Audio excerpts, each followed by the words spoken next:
अभी तक तुम तैयार नहीं हुई? तुम्हें एक बार में समझ में नहीं आता? लेकिन मेरी गलती क्या है? आप दूसरा निकाह क्यों करना चाहते हैं? मेरा मन भर गया तुमसे। ये ठीक नहीं है। तलाक तलाक तलाक, ये ठीक है? अब मर।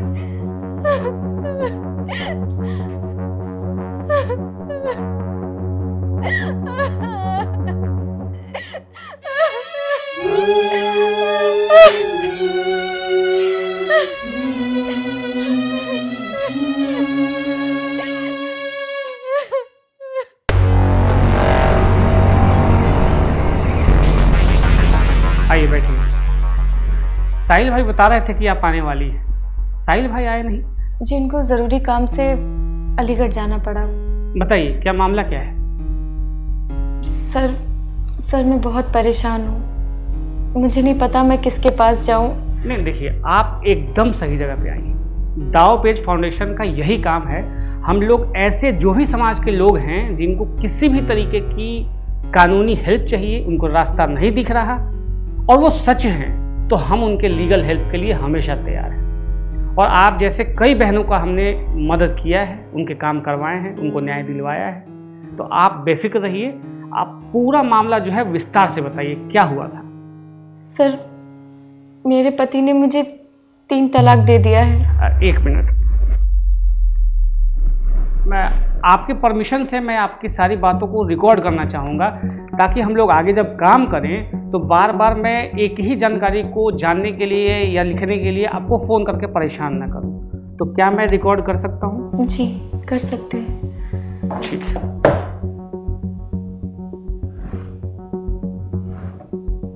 बोलिए, विस्तार से बताइएगा, कोई डिटेल छूटे नहीं। जी, मेरे पति ने 3 तलाक दे दिया है।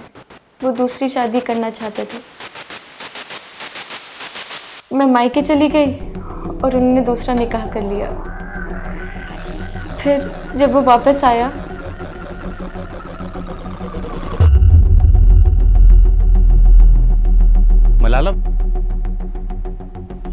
मलाला, मैं तुम्हारे ही घर जा रहा था।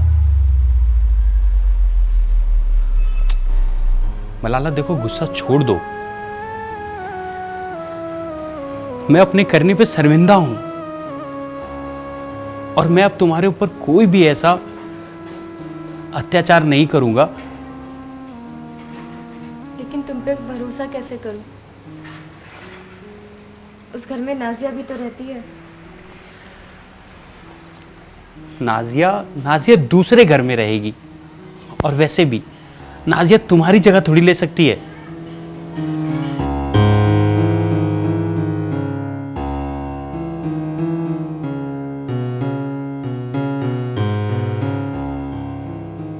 ये बात जब मैंने अपनी अम्मी को बताई तो उन्होंने कहा कि घर बसाना आसान नहीं होता। अगर वो आया है तो जाओ। अच्छा, और आपके पिता? मेरे पिता भी इस दुनिया में नहीं है। ओह, आई एम सॉरी। मेरी अम्मी एक फैक्ट्री में काम करती है। वो बहुत गरीब है। वो किसी तरह अपना पेट पालती है। वो मुझे कैसे पालती? यही सब सोचकर मैं चली गई। ठीक है। फिर देखो मलाला, अगर निकाह करना है तो हलाला करवाना पड़ेगा। ये कैसा नियम है? मैं तुम्हारी बीवी हूँ। हूं नहीं थी। और मुझसे निकाह करना है कि नहीं? तभी तो आई हूँ। आई हो बेटी तो शरीयत के नियम का पालन कर लो। चलो, मौलवी साहब तैयार हैं। देखो, अब्बा भी रेडी हैं और घर की इज्जत घर में रहेगी। और कल अब्बा तुम्हें तलाक दे देंगे, फिर हमारा निकाह हो जाएगा। क्या बकवास नियम है ये? बस जात दीन के खिलाफ। अगले दिन मुझे पता चला कि वो मुझे तलाक नहीं देंगे। ये उनकी सोची समझी चाल थी।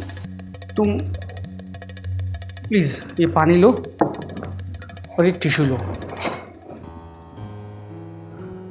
देखो मलाला, तुम्हें बहुत मजबूत बनना पड़ेगा, इसलिए कि आगे हमारी लड़ाई हो सकता है बहुत टफ हो जाए, बहुत सारे सवाल जवाब, बहुत सारी चीज़ें सामने आ सकती हैं। तो अगर तुम मजबूत रहोगी, दाव पेच फाउंडेशन तभी तुम्हारी मदद कर पाएगा। इसीलिए हम सभी से, जितनी भी बहनें हमारे पास आती हैं, हम सबसे यही कहते हैं, अगर आप सच हैं और आप मजबूत हैं तो ही हमारे पास आइए, क्योंकि हम तभी आपकी मदद कर पाएंगे। तो तुम्हें मजबूत होना पड़ेगा, अपने आंसू पोछो, डिटेल में बताओ, बाकी हम लोग देख लेंगे करना क्या है। Carry on. फिर महीनों तक वो मुझे रौंदता रहा।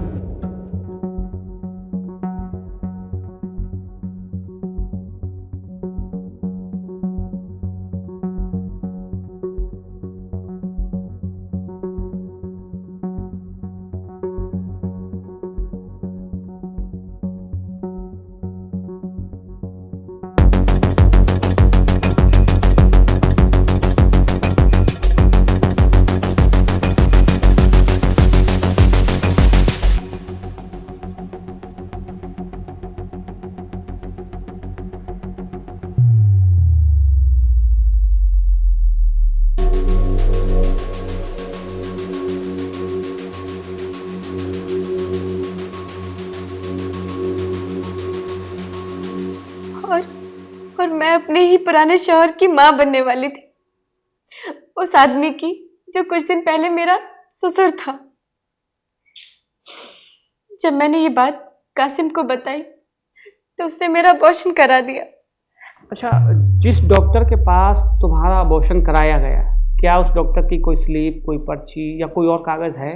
नहीं, वो कासिम का ही कोई जानकार था, और अगर कोई पर्ची होगी भी तो वो मेरे पास नहीं है।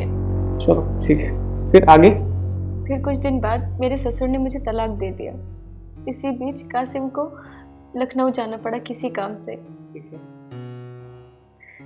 मेरे ससुर ने कहा कि हम किसी खातून को ऐसे अपने घर में नहीं रख सकते, और उन्होंने मेरी शादी तबरेज से करा दी। एक मिनट, तबरेज कौन है? तबरेज मेरा जेठ। तुम्हारा जेठ यानी तुम्हारे हस्बैंड का भाई, सगा भाई? ठीक है। फिर जब वो वापस आया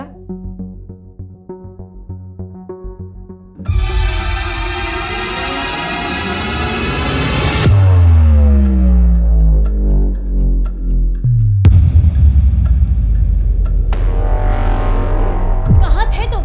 हाँ, तुम्हारे अब्बा ने तो तलाक दे दिया और मुझे तबरेज के गले बांध दिया। बोलो, कहाँ थे तुम? तो चीख क्यों रही हो? मतलब तुम तो मुझे ये कहकर लेकर आए थे कि तुम मुझसे निकाह करोगे, और यहाँ आते तुमने अपने रंग बदल दिए। हलाला तो करना पड़ेगा ही, एक बार करो या 10 बार। हलाला नहीं, धंधा है तुम लोगों का। मैं गुलाम नहीं हूँ तुम लोगों की। ये तो तुम्हें करना पड़ेगा ही, और जब तक हम ना चाहें तब तक तुम यहां से कहीं नहीं जा सकती।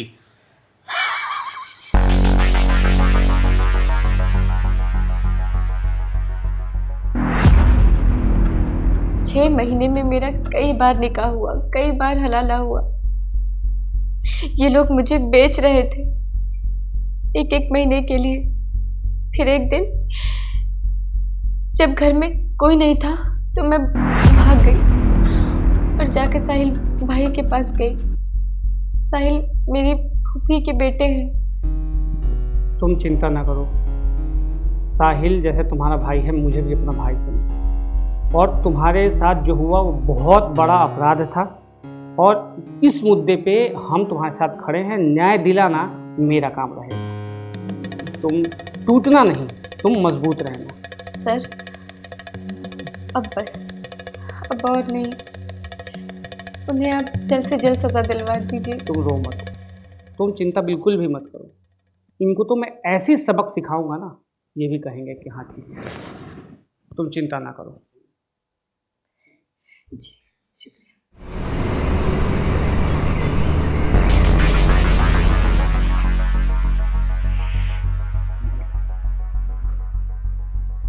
थैंक यू रत्नाकर भैया, आपने इन तीनों को सजा दिलवाने में मेरी मदद की।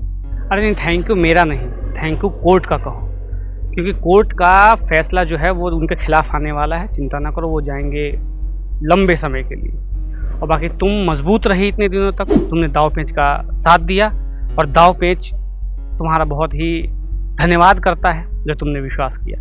अब फैसले का समय है, फटाफट कोर्ट में पहुंचो, बस 5 मिनट रह गए। मैं 2 मिनट में फोटो कॉपी करा के आया, ठीक है? चलो।